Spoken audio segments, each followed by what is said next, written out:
Saber Direito desta semana, o professor William Gimenez traz um curso sobre Direito Penal Econômico. Durante as 5 aulas, ele vai abordar a teoria geral do crime na economia, a lavagem de dinheiro, os princípios do processo penal e a aplicação deles à criminalidade econômica. Já está no ar a aula 4.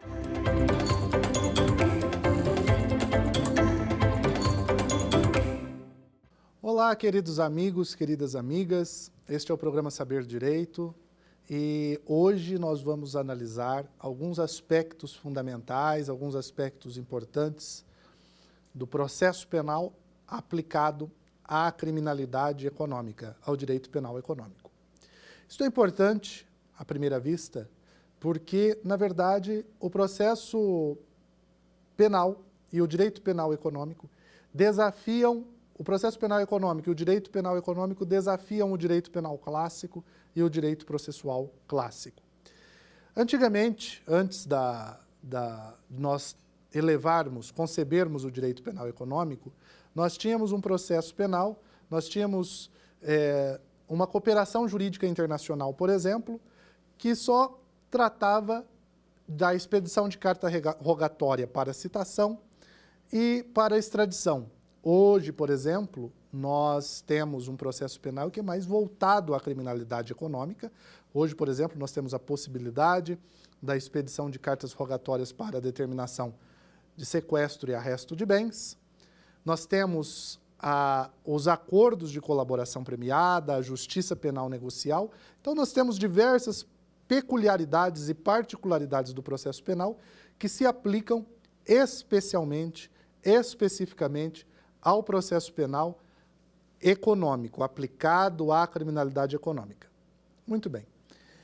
E a partir disto nós vamos começar com uma teoria geral do direito processual penal econômico.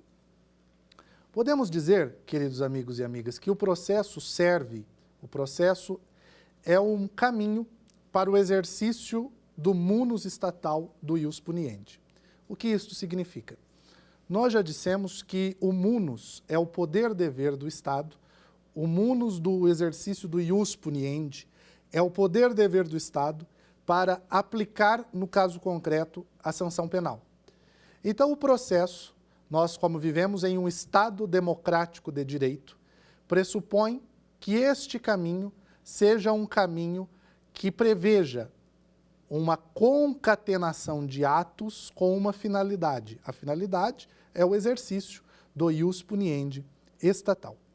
E então, o processo, nós vamos verificar depois com mais cuidado, que o processo é um caminho, uma concatenação de atos e procedimentos que visa a imposição do ius puniendi por parte do Estado ao caso concreto. O Estado não pode punir alguém de qualquer maneira. O Estado, para punir alguém, para alcançar o seu objetivo do ius puniendi, para alcançar o objetivo desse poder-dever estatal, deve lançar mão de um meio, de um mecanismo. Qual é esse mecanismo? O processo. Então, o processo, em um Estado democrático de direito, é um processo que se revela como um caminho a ser perseguido, que deve observar certas garantias, que deve observar certas formas e fórmulas processuais, que são sempre amparados por princípios informadores e norteadores próprios e consentâneos do Estado de Direito democrático. Então, nós vamos verificar aqui quais são os princípios processuais penais para que nós possamos ter a exata dimensão do que é o processo penal e quais são as suas peculiaridades para o direito penal econômico. Muito bem. Os princípios processuais penais constitucionais são garantias de legitimação para imposição da pena. No Estado de Direito democrático, exige-se para a imposição da pena a observância de garantias. E para que servem essas garantias? Essas garantias servem exatamente como luzes que irradiam seus efeitos sobre os atos e fórmulas processuais e que legitimam o Estado juiz impor a pena de forma legítima, de forma correta. Muito bem. Quando nós queremos averiguar, quando nós nos perguntamos quão democrático é um Estado, a doutrina tende a dizer: o processo penal é o termômetro que consegue aferir quão democrático é um Estado. Então, se nós queremos saber quão democrático é um Estado, nós olhamos para o processo penal desse Estado. Por exemplo, para o princípio da presunção de inocência. Quanto mais preservação de garantias, quanto esse processo penal é mais voltado à proteção do indivíduo como pessoa, à garantia dos seus direitos fundamentais, à garantia e proteção da sua presunção de inocência, mais democrático é o processo mais democrático é esse Estado. Como é o caso do Estado brasileiro. Então, o processo funciona como um termômetro dos elementos autoritários ou democráticos de uma Constituição. O processo penal, sobretudo no nosso caso, o processo penal brasileiro, deve se democratizar e ser construído e ser constituído através da nossa Magna Carta, através da nossa Constituição Federal. É no rol de direitos e garantias individuais, previstos no artigo 5º, que nós vamos aqui trazer vários conceitos importantes, conceitos democráticos, que legitimam o uso do processo por parte do Estado. Princípio da necessidade. O processo penal é necessário? Isso é esta pergunta que nós devemos nos fazer quando nós olhamos para o princípio da necessidade. O direito penal material, o direito penal econômico, ele é desprovido de um poder coercitivo direto. A norma penal prevê uma sanção, uma pena, para aquele que comete determinada infração penal. No entanto, esta pena, ela não se aplica automaticamente. Para a aplicação desta pena, é necessária a existência de um processo. Então, como o direito penal, e aqui no nosso caso especificamente, o direito penal econômico, é desprovido de poder coercitivo direto, ele não faz valer a sua vontade per si, ele necessita do processo, nós podemos efetivar o direito penal econômico através do processo. Então, aí está o princípio da necessidade. Sem processo, não há pena. Sem processo, não há imposição de pena. Então, o processo penal é um caminho necessário a ser percorrido, é um iter, é um caminho que deve ser percorrido, que é necessário para chegar-se a uma pena. E a imposição desta pena, evidentemente, para que a imposição desta pena seja uma imposição legítima. Inexiste, portanto, a possibilidade de aplicação de pena sem o devido e prévio processo penal. Nulla poena, nulla culpa sine iudicio. Não há pena, não há culpa, sem processo. Este princípio da necessidade, no entanto, vem sofrendo com as transformações que são comuns da vida em sociedade, ele vem sofrendo gradativamente uma certa mitigação, uma certa relativização. O processo é necessário para a pena, o processo é necessário para legitimar a imposição da pena. No entanto, o processo tem se expandido, tem se ampliado para os espaços de consenso e de negociação que nós trataremos no próximo módulo a título de justiça penal negocial, que é a transação penal, a colaboração premiada, que visam esses institutos de justiça penal negocial visam a imediata aplicação da pena com abreviação de um rito que, por vezes, pode se tornar um rito desnecessário. Daí nós nos perguntaremos, uma pergunta elementar em termos de dogmática, qual é a natureza jurídica do processo? Hélio Fazzolari sustenta que o processo é um procedimento, mas não é um procedimento qualquer. É um procedimento estruturado, é um procedimento constituído em contraditório. Então, se nós pudéssemos definir processo, o que é processo penal? Processo penal é um procedimento estruturado em contraditório. Processo penal é procedimento em contraditório. Esta é uma definição que nos parece uma definição muito coesa, muito importante para um Estado democrático de direito. A importância que se dá ao contraditório, pois o contraditório é como uma luz para o caminhar do processo. Uma luz que deve nortear todo o processo.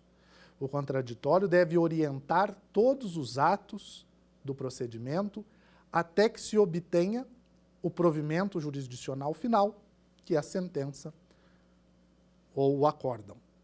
Então, até chegar no fim, até chegar na decisão, com a imposição da pena, nós temos que todo este procedimento estruturado em contraditório, orientado pelo contraditório, este contraditório deve ser um contraditório efetivo, um contraditório que dê a possibilidade de participação do acusado nos atos processuais, para que este processo se afigure legítimo. Então, todos os atos do procedimento são pressupostos para o provimento final, ao qual são chamados todos a participar, todos os interessados a participarem destes atos processuais. Portanto, o contraditório, meus queridos amigos, nós podemos dizer que é o núcleo imantador, é o núcleo legitimador do poder jurisdicional do Estado. A essência do processo penal, portanto, está na simétrica paridade das partes. O juiz ao centro, imparcial, quando estudarmos o princípio do juiz natural, nós verificaremos que o juiz é a parte imparcial do processo, o juiz não pode arvorar-se em acusador, o juiz não pode levantar-se de sua cadeira para buscar prova, para produzir prova, sob pena de violação grave a esta simétrica paridade, a esta simétrica divisão. Ele deve manter, o juiz, a equidistância das partes, porque é essência do devido processo legal, é essência do processo penal, a simétrica paridade da participação dos interessados, de tal modo que esta participação reforça o papel das partes na constituição do contraditório. Então, esta é a natureza jurídica do processo. Nós temos uma característica do processo penal que é a jurisdicionalidade. Toda e qualquer medida jurisdicional e medida processual deve ser praticada por uma autoridade judiciária competente. Isto encerra o princípio da jurisdicionalidade. Toda e qualquer medida de restrição de liberdade, toda e qualquer medida de restrição de propriedade, do direito de propriedade, restrição do patrimônio, restrição da liberdade, deve obedecer ao princípio da jurisdicionalidade. Ou seja, qualquer ato que intervenha na liberdade individual, qualquer ato que intervenha no patrimônio da pessoa, deve ser decretado pela autoridade judiciária competente. Nós temos, então, portanto, o controle judicial daquilo que, por exemplo, é produzido lá no COAF.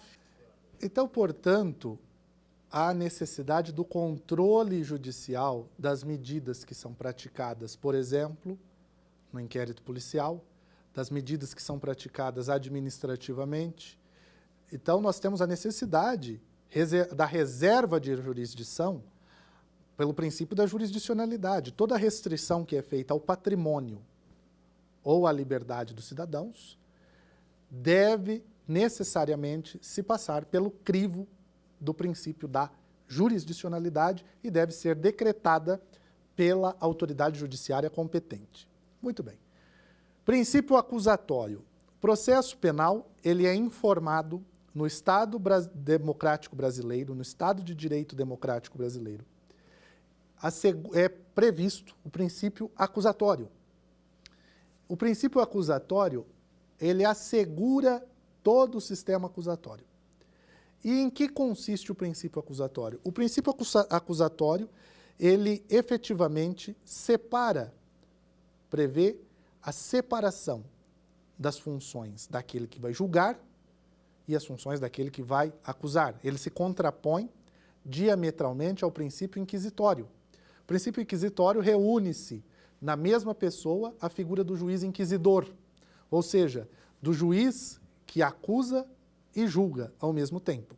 Então, o nosso sistema é um sistema acusatório, em que o juiz reserva-se no direito de julgar, no seu dever de imparcialidade, enquanto que no sistema inquisitório, as figuras do inquisidor e do juiz, do acusador e do juiz, se confundem, se fundem na mesma pessoa. Muito bem. Então, pelo princípio acusatório, nós temos uma separação radical de quem vai julgar e de quem vai acusar. E o que isto assegura? Isto assegura a gestão da prova nas mãos das partes e não nas mãos do juiz. O juiz não pode produzir prova. Ao juiz é vedado arvorar-se no papel de acusador, pelo princípio acusatório. Ao juiz fica impossibilitada a produção de prova, o juiz não pode se levantar para ir atrás da colheita da prova. Assegura com isto a imparcialidade do órgão julgador, a imparcialidade do órgão que julga, do órgão que ouve as partes e dá o seu pronunciamento final. Então, a atuação de ofício do juiz é impossibilitada pelo princípio acusatório. Nós temos que toda atuação, toda lei que preveja atuação de ofício do órgão julgador em termos de prova, em termos de gestão da prova, tem sérios riscos de constitucionalidade. Por exemplo, ao juiz, pelo princípio acusatório, é vedado condenar quando o Ministério Público pede a absolvição de alguém. Embora no Código de Processo Penal brasileiro o Código preveja que o juiz pode condenar mesmo quando o Ministério Público pedir pela absolvição do acusado.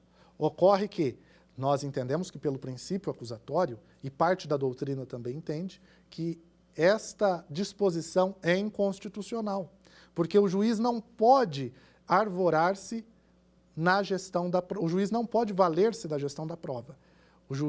A gestão da prova, ela fica necessariamente nas mãos das partes.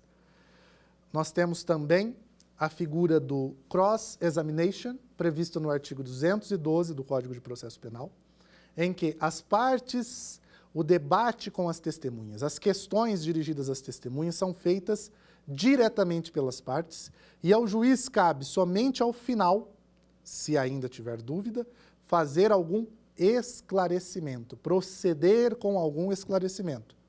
Então, portanto, de acordo com a doutrina e com a jurisprudência, as partes, se a testemunha é de acusação, a acusação deve começar as perguntas, começar a inquirição, fazendo-a diretamente às partes, sem ser intermediada pelo juiz, e depois a defesa diretamente, e ao juiz cabe o papel de espectador.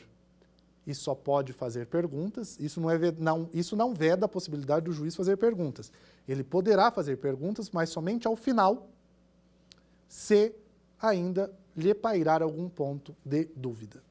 Então, o juiz, no sistema acusatório, figura como um garantidor. O juiz é o garantidor do contraditório e não propriamente o contraditor.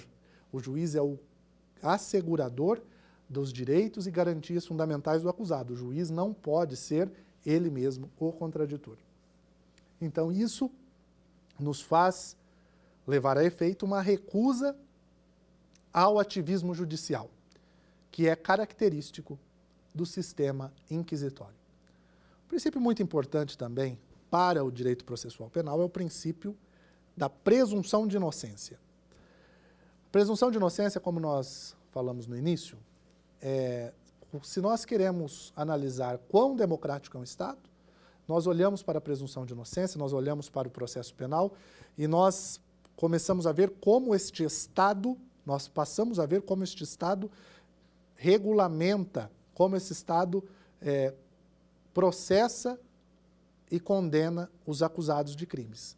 Se você quer saber quão democrático é um Estado, olhe para o princípio da presunção de inocência. Se você quer saber quão civilizada é uma sociedade, olhe para o princípio da presunção de inocência desta sociedade, como são tratadas as pessoas que são acusadas de crimes. Pelo princípio da presunção de inocência, nós temos, então, que se trata de um nível de eficácia que demonstra o nível democrático de uma nação. Nós precisamos extrair a máxima eficácia do princípio da presunção de inocência, que também é conhecido pela doutrina como presunção de não culpabilidade. O artigo 5º, inciso 57 da Constituição Federal prevê que ninguém será considerado culpado até o trânsito em julgado da sentença penal condenatória. Ou seja, toda pessoa tem o direito de ser tratada, tem o direito de ser considerada inocente até o trânsito em julgado da sentença penal condenatória, do provimento jurisdicional final. Notem os senhores que esta disposição está prevista no artigo 5º, inciso 57. O artigo 5º que prevê o rol de direitos e garantias individuais do cidadão. Portanto, de acordo com o artigo 5º, inciso 57 da Constituição, ninguém será considerado culpado, ninguém poderá ser tratado como culpado até o trânsito em julgado da sentença penal condenatória. Muito bem. Trânsito em julgado. Este princípio, antes de tratarmos do trânsito em julgado, é importante dizer que este princípio, o princípio da presunção de inocência, vem previsto já na Convenção Americana de Direitos Humanos. Toda pessoa tem o direito de ser considerada, de ser tratada como se inocente fosse, na condição de pessoa inocente, até o trânsito em julgado da sentença penal condenatória. E o que significa trânsito em julgado? Trânsito em julgado equivale a coisa julgada material. Ou seja, trânsito em julgado significa imutabilidade da decisão. Imutabilidade em virtude de sua irrecorribilidade. Trânsito em julgado, portanto, significa irrecorribilidade, imutabilidade de uma decisão, quando não caiba mais recursos. Então, depois que o processo sofre todo o seu trâmite concatenado de atos, quando chega-se ao fim, quando não cabe mais nenhum tipo de recurso contra aquela decisão perante o Poder Judiciário, nós temos que aquela decisão fez coisa julgada. Aquela decisão está acobertada pelo manto da coisa julgada, pela imutabilidade, pela irrecorribilidade. Uma questão importante de ser tratada é que, na pendência de recurso especial e de recurso extraordinário, não há trânsito em julgado. Pendência de recurso especial para o STJ, pendência de recurso extraordinário para o Supremo Tribunal Federal, não é trânsito em julgado. Trânsito em julgado, repitamos, é quando não cabe mais nenhum tipo de recurso contra a decisão judicial. Então, o trânsito em julgado, portanto, ele é uma garantia do cidadão contra o arbítrio do Estado. Garantia do imputado frente ao Estado. Nós temos 3 dimensões da presunção de inocência. A presunção de inocência se desdobra em 3 dimensões. A primeira dimensão, uma norma de tratamento. A segunda dimensão é uma norma probatória. E a terceira dimensão é uma norma de julgamento. Enquanto norma de tratamento, o juiz tem o dever de tratar o acusado como se inocente fosse, até a sentença penal condenatória transitada em julgado. Como norma de tratamento, a presunção de inocência tem uma dimensão interna e uma dimensão externa. A dimensão interna da norma de tratamento significa que é uma dimensão para o juiz, é uma regra para o juiz. O juiz deve tratar o acusado como se inocente como inocente até o trânsito em julgado da sentença penal condenatória. E a dimensão externa significa não estigmatizar o réu antes do trânsito em julgado, como se condenado fosse. Como norma probatória, nós temos uma regra probatória. Não existe no processo penal distribuição de cargas probatórias. O ônus da prova no processo penal recai fundamentalmente, unicamente, exclusivamente sobre o órgão acusador. É quem acusa que tem o ônus probatório, que possui, que detém o ônus probatório. Não existe no processo penal brasileiro a possibilidade daquilo que nós chamamos de inversão do ônus da prova. Ou seja, o réu reúne em si, o réu tem o direito de ser julgado com base em prova lícita e não em atos de investigação. Então, portanto, o juiz não pode exclusivamente, com base no inquérito policial, com base nos atos de mera investigação, prolatar contra o réu uma sentença penal condenatória. Isto é vedado pelo artigo 155, o juiz tem a livre convicção sobre a prova produzida em contraditório judicial, sendo-lhe vedado condenar o réu apenas e tão simplesmente, tão somente, com base em atos de investigação. O réu, portanto, tem o direito de ser julgado com base em prova lícita, prova esta submetida ao crivo, submetida ao escrutínio, submetida ao signo do devido processo legal, ao signo do contraditório, e não em atos de investigação. Como norma de julgamento, a presunção de inocência cria uma regra para o juiz. O juiz não procederá de ofício, o juiz não produz prova de ofício. Veja que o juiz não pode levantar de sua cadeira e ir chamar alguém para ser julgado. Há uma distribuição de funções por força do princípio acusatório.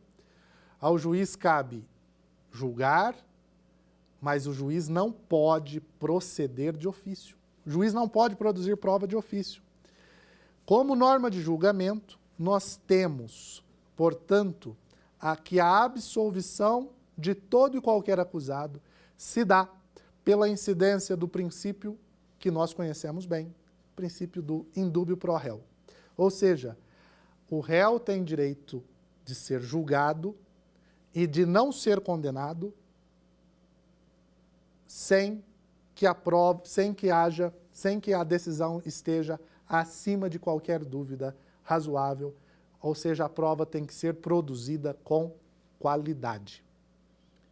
Então, a condenação deve estar estribada acima de qualquer dúvida razoável. Pairando alguma dúvida, incide o princípio do indúbio pro réu e não há que se falar em condenação. Então, esta é a norma de julgamento que decorre do princípio da presunção de inocência.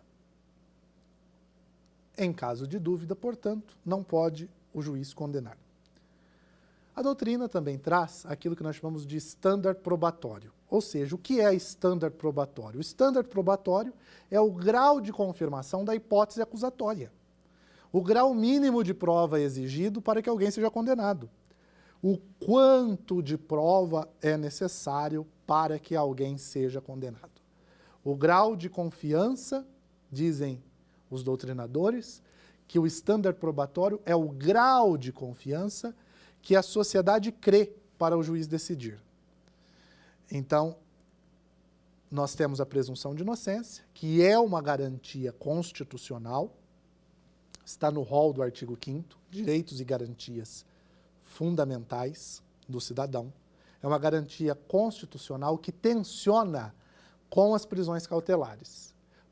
Por isso que nós vamos, depois, no módulo seguinte, analisar a questão das prisões cautelares, das medidas cautelares assecuratórias reais e pessoais, e lá nas prisões, um dos princípios da prisão preventiva, por exemplo, é o princípio da excepcionalidade, porque, na verdade, esta garantia constitucional, como todos nós temos o direito fundamental de sermos tratados como inocentes até o trânsito em julgado da sentença penal condenatória, não há que se falar em prisão.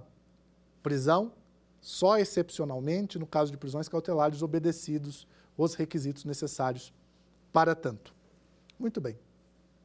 Jamais nós podemos equiparar a situação daquele que é processado, daquele que é acusado, com a situação daquele que é condenado.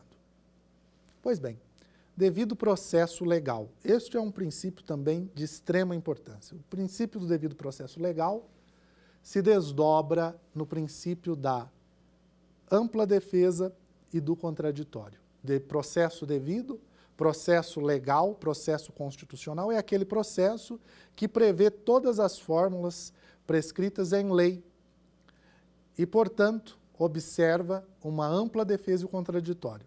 Então, a Constituição Federal, no artigo 5º, inciso 55, prevê que são assegurados aos litigantes, em processo judicial ou administrativo, a ampla defesa e o contraditório e a ampla defesa, com todos os meios e recursos a ela ampla defesa inerentes.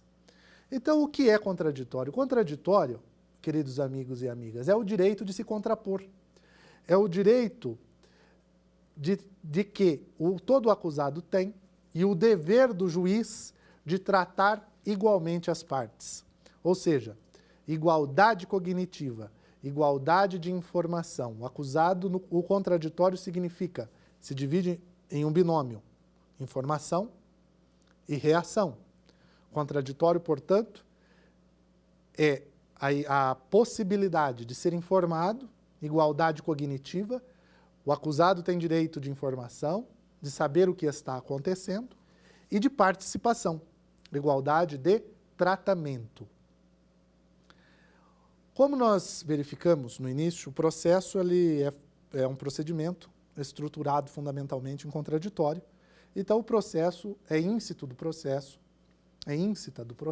uma estrutura dialética, ou seja, igualdade de oportunidades e também daí decorre o princípio da paridade de armas.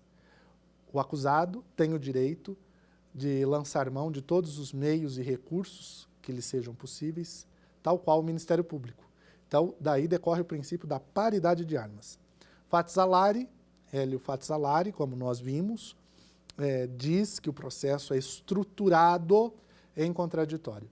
Para os italianos, o contraditório é visto em duas dimensões, informazione e reazione, ou seja, o direito de informação e reação. O direito de ser tratado com igualdade, tratamento com igualdade, igualdade de tratamento e igualdade de oportunidades. Muito bem. Um próximo princípio importante do processo, para esta introdução, é o princípio que vem inscrito no artigo 93, inciso 9, da Constituição Federal. Este princípio, que é o princípio da motivação ou da fundamentação, é um princípio que decorre da jurisdicionalidade. Nós vimos que toda condenação, toda restrição de patrimônio ou de liberdade deve obedecer o norte, que é o princípio da jurisdicionalidade, que é o princípio maior. E dentro do princípio da jurisdicionalidade, nós temos um princípio, um subprincípio, um princípio que preside a jurisdicionalidade. Qual é este princípio? O princípio da motivação.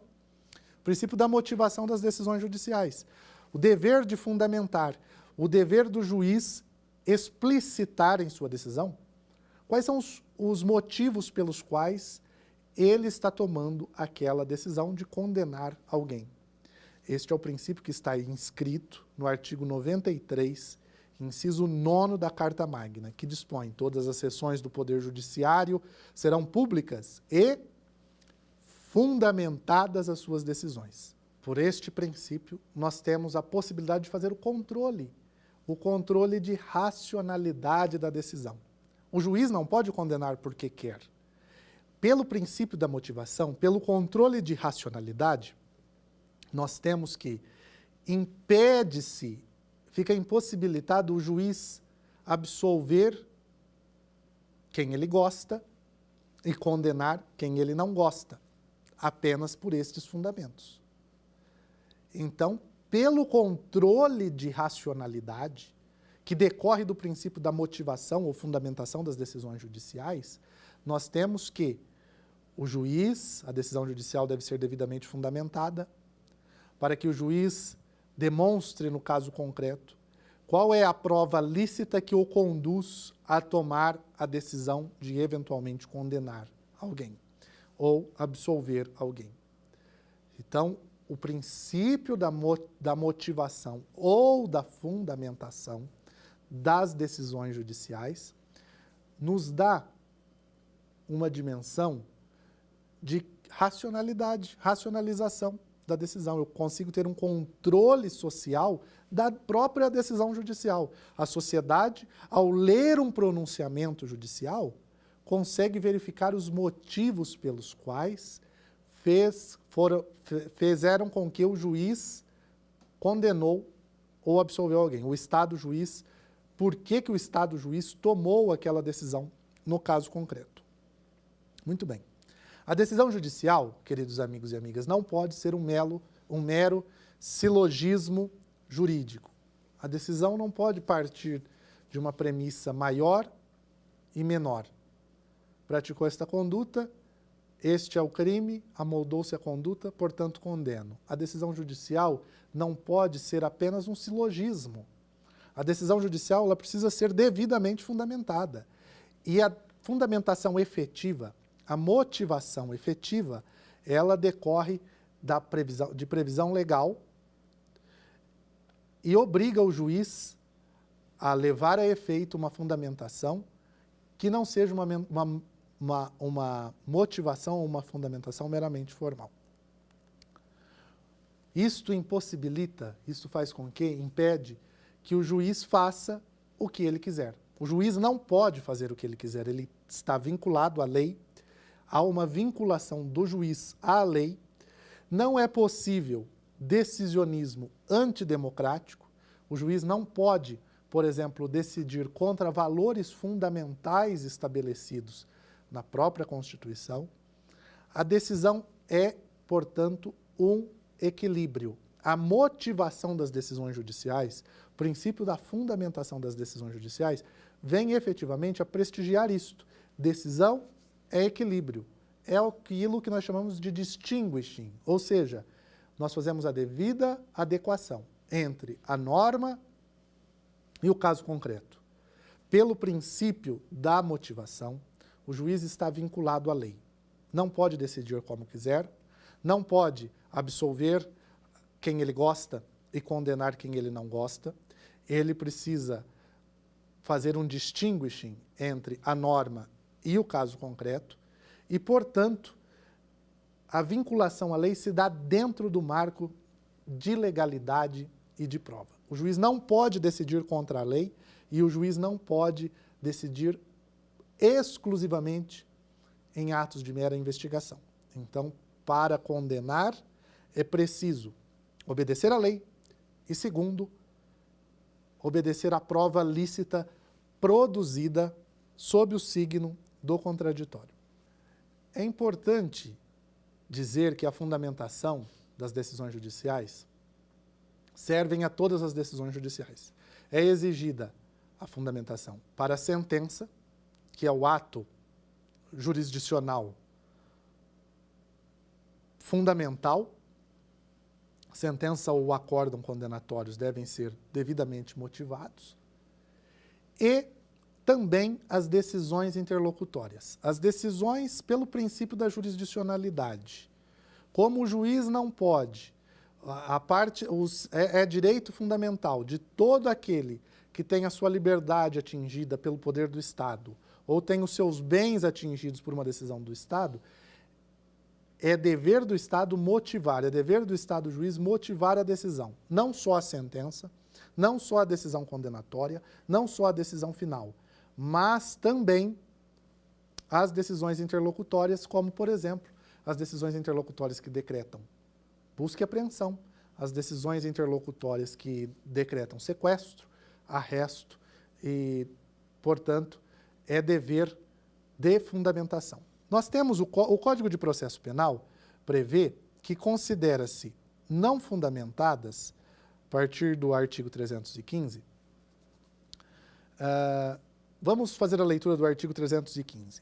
A decisão que decretar, substituir ou denegar a prisão preventiva será sempre fundamentada.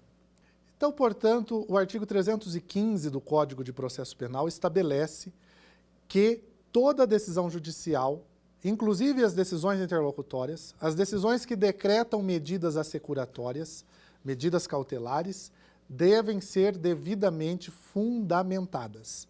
Dispõe, por exemplo, o 315 do Código de Processo Penal. A decisão que decretar, substituir ou denegar prisão preventiva será sempre motivada e fundamentada. Vejamos o que diz o parágrafo 2º. Não se considera fundamentada qualquer decisão judicial, seja ela interlocutória, sentença ou acórdão que, inciso 1º, limitar a indicação, a reprodução ou a paráfrase de ato normativo, sem explicar sua relação com a causa ou a questão decidida. Inciso 2º, empregar conceitos jurídicos indeterminados, sem explicar o motivo concreto de sua incidência no caso. Inciso 3º, invocar motivos que se prestariam a justificar qualquer outra decisão. Inciso 4º, não enfrentar todos os argumentos. Tomemos nota. Todos os argumentos deduzidos no processo, capazes de, em tese, infirmar a conclusão adotada pelo julgador. Inciso 5º, limitar-se-á a invocar precedente, enunciado ou súmula, sem identificar os seus fundamentos determinantes, nem demonstrar que o caso sob julgamento se ajusta àqueles fundamentos. Inciso 6º, deixar de seguir enunciado de súmula, jurisprudência ou precedente invocado pela parte, sem demonstrar a existência de distinção, no caso, em julgamento ou a superação do entendimento. Então, queridos amigos e amigas, o que nós vemos aqui é que a lei traz, por exemplo, vários requisitos necessários para que uma decisão para que a decisão obedeça, para que não seja considerada não fundamentada. A lei diz, por exemplo, o que é uma não decisão. Uma não decisão é quando a decisão judicial, a sentença, a decisão interlocutória, a decisão em sentido estrito, que é a decisão interlocutória, a sentença ou o acórdão, limitam a indicar paráfrase de ato normativo, sem explicar sua relação com a questão ou com a causa. Emprega conceitos jurídicos indeterminados, não explica o motivo concreto de sua incidência no caso concreto, invoca motivos que se prestam a justificar qualquer decisão, não enfrenta todos os argumentos deduzidos no processo pelas partes, capazes de infirmar a conclusão adotada pelo julgador, e limita-se a invocar precedente, enunciado de súmula, e sem identificar os fundamentos determinantes que o caso em julgamento, e nem demonstrar que o caso em julgamento se ajusta àqueles fundamentos. E, por fim, deixa de seguir enunciado de súmula, jurisprudência ou precedente invocado pela parte, sem demonstrar a distinção no caso em julgamento ou a superação do entendimento. Agora, esta foi a nossa aula, a aula de hoje. Nós vamos agora fazer o nosso quiz que vai nos trazer as perguntas relativas à aula que nós acabamos dos assuntos que nós acabamos de tratar nesta aula. Vamos lá.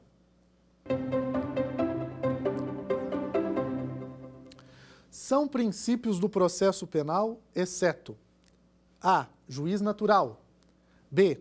Ampla defesa, C. Contraditório, D. anterioridade da lei penal. Então, a resposta correta é a letra D. São princípios. Nós vimos que o juiz natural, que é o juiz imparcial, a ampla defesa em que o acusado lança mão de todos os meios e recursos necessários para se defender, o contraditório, que é o direito de reação e o direito de informação, e a letra D, anterioridade à lei penal, é princípio informador do direito penal e não do processo penal. Vamos para o próximo.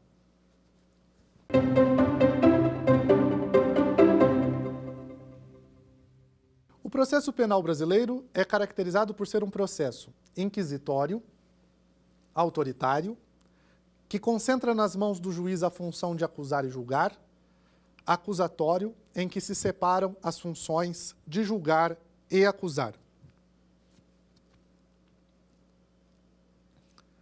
A resposta correta é a letra D.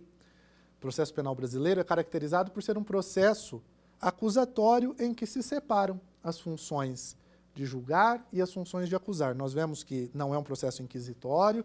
Processo inquisitório, o juiz é o inquisidor, então o juiz concentra nas suas mãos o poder de acusar e julgar.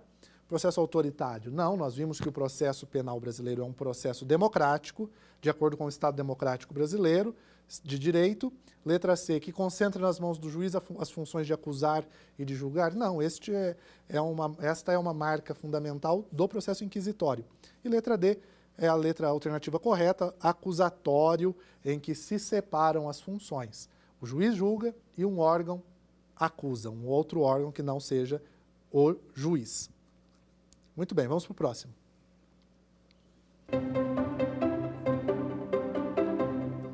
Com relação ao princípio do devido processo legal, não se pode afirmar que, então veja, não se pode afirmar que, letra A, o processo obedecerá às normas preconizadas e previstas em lei e a forma é sinônimo de garantia. Letra B, o princípio do devido processo legal assegura o tratamento igualitário das partes, entre as partes. Letra C, é um princípio que garante a todos o direito a um processo com todas as etapas previstas em lei, dotado de todas as garantias constitucionais. E a letra D, o devido processo legal não possui aplicabilidade no direito brasileiro. Vamos à resposta?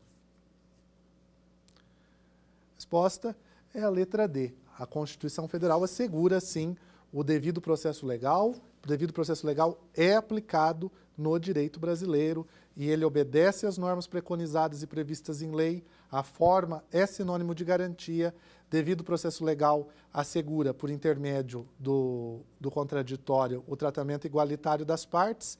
É um princípio que garante a todos o direito a um processo com as etapas previstas em lei, dotado de todas as garantias constitucionais. Muito bem, então na aula de hoje nós vimos o que é o processo que é o caminho necessário para o exercício do ius puniendi estatal, o munus do dever de punir do Estado. Nós vimos o princípio da necessidade, o processo é um caminho necessário, legitimador da imposição da pena. Nós vimos que o processo obedece a determinados princípios, dentre eles a jurisdicionalidade, a motivação das decisões judiciais, a presunção de inocência como regra de tratamento, como regra de julgamento e como regra probatória. E nós vimos também o princípio do contraditório e da ampla defesa, entendendo o contraditório como o direito de informação e o direito de reação.